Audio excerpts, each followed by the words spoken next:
this is for starts the whole 9 yards. This was the Nikon F. That's the one legendary Nikon F. This one is serial number 72, so it was made in 72. But they were using this in 69. This just came from the Vietnam era when Japan came in, and it was the hardest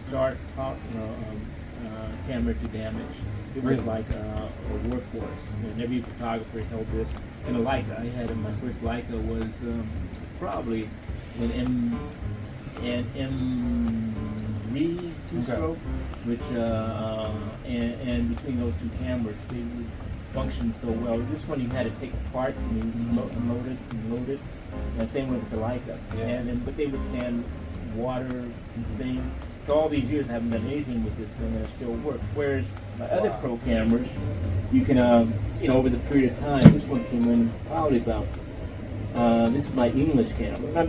I saved these, I need to get them repaired. Okay. So these are the original ones. These are the ones that, this was the high-end one that I had. This is my self-portrait then, but this was, this survived, Africa, Uganda, Belfast, and all those good places. So some of those stories that you're telling me, this is the camera that you had with me. I keep them, and now I have to really repair them. I mean, last time this gentleman was here, I took one out, and I thought, my God, this hasn't been repaired, and so I couldn't even shut it. So I'm sending that one out, and this one, and then the next one later on. These are all pro cameras. I was trying to keep hold of the pro cameras. This was the Nikon F3.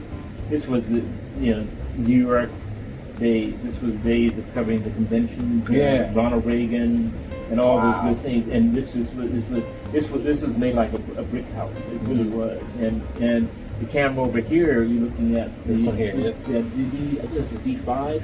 Okay.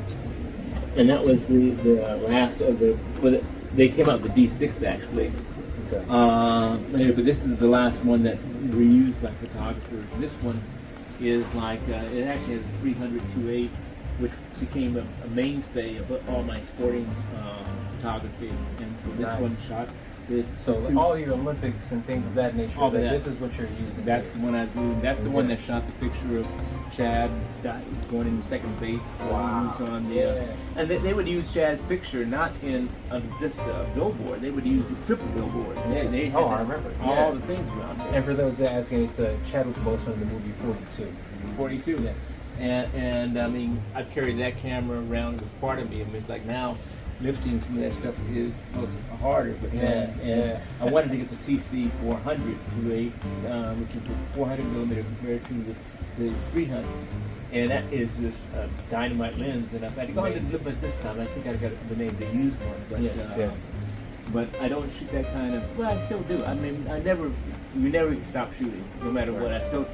I recently, as I just did a movie called Bel Air, for Peacock Station. I think it's Peacock.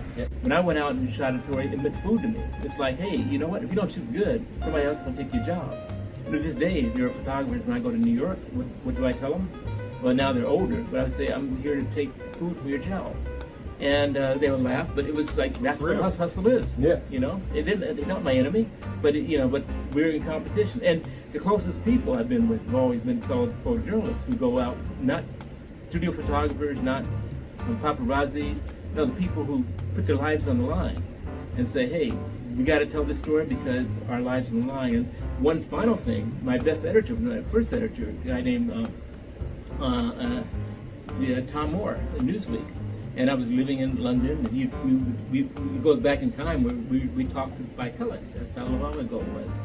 But he would say, D, death is not a good excuse to have a bad picture. The worst thing in the world, someone picks up from your dead hands a camera, opens up, develops a picture, and it's out of focus. So he said, always got to think on that level. So every time, so we trained ourselves. Like when I walk outside with the Leica, my hands will go to my side and adjust the aperture or the shutter speed automatically. When I walked inside, boom, same thing. You always be prepared, and you always know your reciprocity factors, you always know your zone system, and you're always aware of that. Nothing happens by perchance. But the soul of the game is to convey the best picture you can. When that baby was born, I thought it was dead. Came to life to me. I consider it almost a miracle. You know, it's like it was phenomenal. And letting a woman, in her most worst case scenario, having a baby under drugs, and she's allowing me into her life. You think I'm going to blow that? Right. I mean, you know, I should be shot. You know, if I blew that. I mean, she's giving me this honor, this trust, and I take that as a real privilege. This and this kind of thing. So this was a picture. Oh man, Ricky. His mother, one of these. This hasn't sold. I mean, not something, but this is Mary J. Yeah. This is a movie we did for Prison Song. Yeah, I remember that movie. Mary J. Blige was really fantastic. Elvis Costello, but Q-Tip was the one that I taught Q-Tip how to use a Leica. Really? And he wrote a song dedicated to that. And we shot like a month in the systems. And very good movie. Unfortunately, I only saw it on BET, which had commercials. It's the kind of movie that is not commercial. This is the book that just came out, Boys in the Hood. And that's one of the things. The lady actually, my name wasn't on this book. Someone called me from New York and said, hey, you know, congratulations on your book. I said, what book? She said, your book, your pictures are used all over. All pictures, and here are my pictures. So I called her up. She's a writer out in Pepperdine. She apologized profusely. She's doing another book that is included. She interviewed me before. But she got the pictures from Sony, who only put my name on the cover of the press kit and didn't put it on each individual picture. So it was a oversight, but still, it's they're amending that for you. Yeah, she is, and she's a very nice lady. But I mean, all the pictures in there are all my pictures. Oh man, you know, so these are such classic images that, I mean, this one specifically is one that just hip hop history you're showing here. Let's show this way so we can actually see a little bit of like hip hop history. That's such a prominent image. You know, like, this is crazy. This is black history, black culture right here. It's incredible. And you see it on shirts and all the everything, time. Absolutely. And I don't get money for pictures I do on set for a camera, the main camera, and the publicity. I don't worry about that. Well, why is that? Well, you're hired to do jobs, work for hire to do that. But the ones I create, like taking Ice Cube away from set, putting him by the car, that's my creation. Okay. It's like using a painter's paintbrush. Absolutely. You know, it's the same thing. You're working on a canvas, and I call it God's canvas, whatever you're painting on there. But the feeling of combining that with people, a story, is intriguing. I was trying to explain one picture here, and it took like 15 minutes to explain one picture, but every picture is a 15-minute explanation. And how less you can, my idea when I write a script, which I'm doing right now, finishing up another script, is to put all the words I need to it and then go through and cut every word out, but was not necessary. So I actually shoot it like with words, but then supplant it when you're making it without words and say the same thing. Yeah, it's almost like speaking of France, like Coach Chanel said, before you leave, take one thing off. You're doing the exact same thing. You're taking one thing off prior to you doing it. Because you want the feeling behind it. You want the soul, like you said earlier, of the image and what you're doing. But and the feeling. It's like on my website, I say, you know, I don't so much as take a picture as I feel a picture. You know, and that's when Leica comes into play. Because every time you take a picture, you know you got it click. And you don't even, you just like, oh, that's it. I'm going. You know, and we coming from the school of when ASA 24, 25, up to maybe 200. You know, using Kodachrome or Ektachrome was the tail end, the high end, to make it happen. Now you can go 5,000 ASA, 2,000 ASA. These just incredible. So I came from a school where 34 frames or 35 frames in a camera was the norm. So you had to watch and be very careful what you're shooting. And we asked earlier about my period in New York was large format,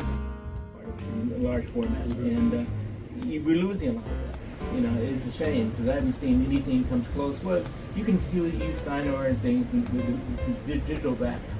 But do you think that going back to film or utilizing film in conjunction with some of the digital is a better way to go about it? Or how when you see it in terms of an artist, what do you prefer? I think we're going to go back to film. Although between, you know, let's say Lightroom and Adobe and some of the digital editing things allow you to give the same cast as film. You can duplicate Ektachrome in Adobe. You can duplicate Tri-X, for instance, in Adobe. Okay. But it doesn't have the same feeling. I mean, I shot this, even though it gets muddy, it loses some of the clarity. Like this picture I was telling you about, I shot of Lawrence Fishburne. Yes. I mean, which was sold for 97,000 euro. Yes. I said, I can see the mud. I can see if it was shot digitally, it'd be a lot cleaner when it's blown up so much. But it wouldn't have the same feeling. It wouldn't have the same soul. There's an aura with film that I Right. think digital doesn't have because, and again, like you said, there's soul to it because the grittiness that it has. And it's spirituality. I think the connection.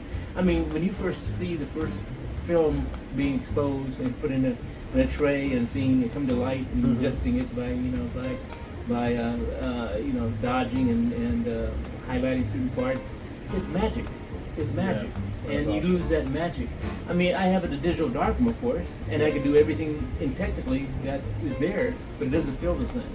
And I miss the formaldehyde. I miss the smell. I miss the touch, the tactile feelings of squeezing over the eyebrow and making that chemical a little bit higher on that particular area and playing with it like a true artist. What can people like us, that car and our network do to help you next with the next part of your journey? Well, in my case specifically, helping with the film, helping with the techniques that I want to use. I want to use the digital soundstage for making Pet 2. There is a period when there is a big convention of how rich we are and how much better we're going to be. I want to be able to make that in the background, digital soundstage, use my actor announcing people as in a Trump rally. Why we're getting better, why we can, curtail so many people existing. Remember, this is the future. Yes. And it may be the future, but you don't have to go down not fighting it.